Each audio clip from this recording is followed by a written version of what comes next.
because they're going to come in there to try to block it. And I said, go score it. And she did. Same exact play as I called in the Oregon game.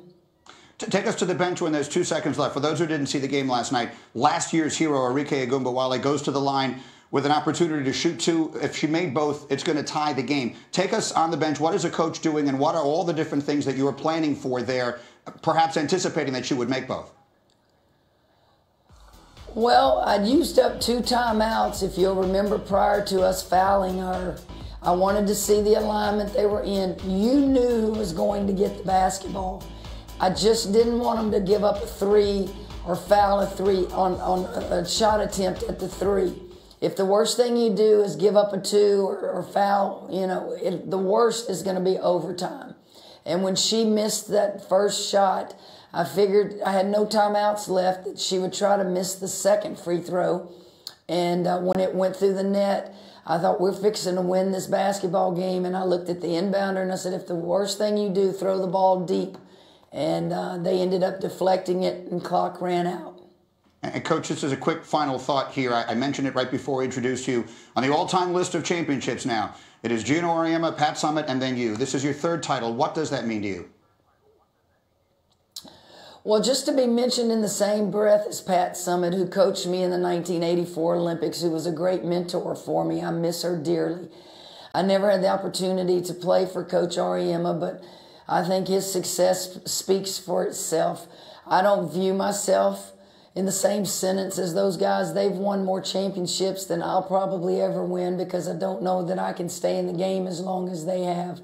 But we are 3rd in line, I guess you'd say, in the most championships. And when I say we, it's not about me. It's about Baylor University.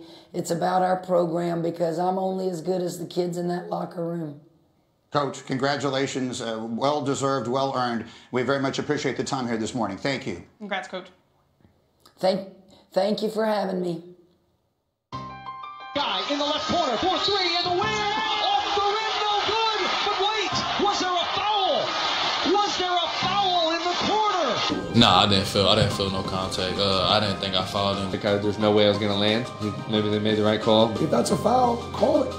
Call it at the beginning of the game, call it in the middle of the game, call it at the end of the game. This is what I've always dreamed of. It's so impressive. And, you know, I think all 3 were pretty pure. Did you see Ty Jerome, the double dribble? I knew there was a disruption. You just got to get on to the next play. From the thrill of victory to the agony of defeat here on Get Up, we are delighted with Sean Farnham with me here to bring our friend Bruce Pearl into the conversation, the head coach at Auburn, who was coaching in one of the most dramatic national semifinal games that we've ever seen. Bruce, I appreciate you doing this as always. And I guess I would just start it with this. After what had to be about as difficult a way to lose a game as I could possibly imagine, 36 hours later, what are your emotions this morning? Well, Greeny, you know, it's interesting. Shifted to next year, meeting with my staff when we get done with the interview and setting our goals for the spring. I got some seniors that are moving on to some other things, a couple guys that may test the waters, and some recruiting to get done. It's unbelievable how quickly your batteries get charged. I hear you, and I understand that. And yet, somewhere, there has to be something more than that, right? When then will you allow the emotions of this to come out of you? Because I just can't imagine that. I'll say this. I had no stake in that, and I haven't gotten over it. So I can't imagine that you have. When will you allow yourself that? Okay, Greeny, here's what, because the best thing I can do is tell you what I'm thinking. So what I'm thinking is, what could I have done differently? Like, there were several, we struggled offensively. I don't know that I had a great offensive game plan. Their hedging bothered us, and I'll beat myself up over those plays.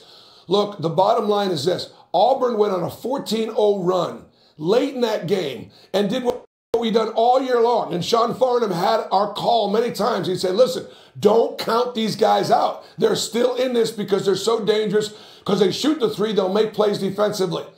But in the last 20 seconds, Virginia also made some plays. You know, a guy hit the 3 in the corner to cut it to 1, and he got the 3 off in 1.5 seconds. Coach drew up a great play to get the ball in the exact spot I told our kids that's where the only place they could throw it.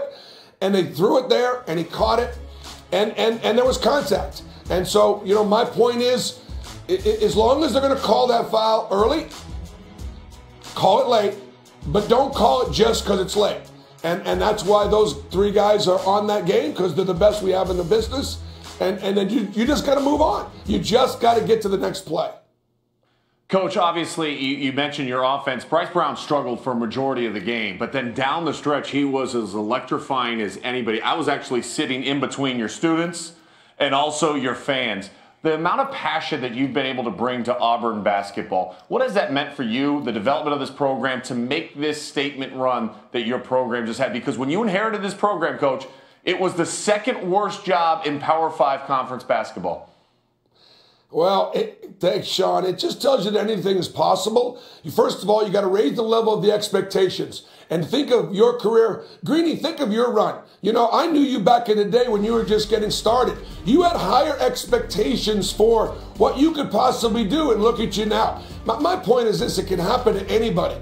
And the reliance on each other, building a great coaching staff, and going to a place like Auburn where they win championships and everything. It's just been a long time since we've done it in men's basketball. This was a team that was not about one or two guys, although Jared Harper, Bryce Brown, Chuma Kiki were three great players. But it was the 9 or 10 guys that we played every night. You never knew who was going to be. Depth and the development of depth is so important in a company. It's so important in a basketball program. I think that's probably been the biggest key to our success. Coach, I have to ask you once more, though. There's a double dribble at the end of that game that absolutely would have reversed the outcome, or certainly would have gone a long way toward reversing the outcome. I immediately posted on social media, the question, is that something that they should be able to go back and look at a second time? What is your perspective on that now that you've had a little time to sleep on it?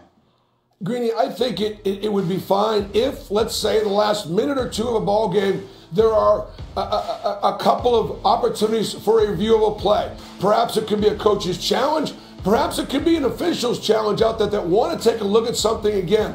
But the biggest point I want to make, and I'm sincere in this, I'm not just saying it's because it's politically the right thing to say. There is human error involved in the game. Kids make mistakes. Coaches make mistakes. Yes, officials will make mistakes. That's part of the game. Get over it. Sometimes they're going to go your way. Sometimes they're not going to go your way. Are we going to give God less glory because we lost? And it's only because we win. It's only when we win we give him the glory. Stop. Grow up. This is part of the game. These kids taught us, I think, in many, many ways, how to handle defeat. And that's a difficult thing to do for these young kids, and I'm proud of them. Well said. Coach, thank you so much for doing this. Best of luck as you go into your offseason. I'm sure we'll catch up with you again soon. Thanks very much. It's always great to be with you guys. Greeny, thank you. Thank you. Bruce Pearl with us live, the coach of Auburn. All right, as we continue, it was a no-brainer for Zion to go pro, but one college coach is warning about too many kids making that jump too soon. We'll explain as we continue. This is Get Up on ESPN.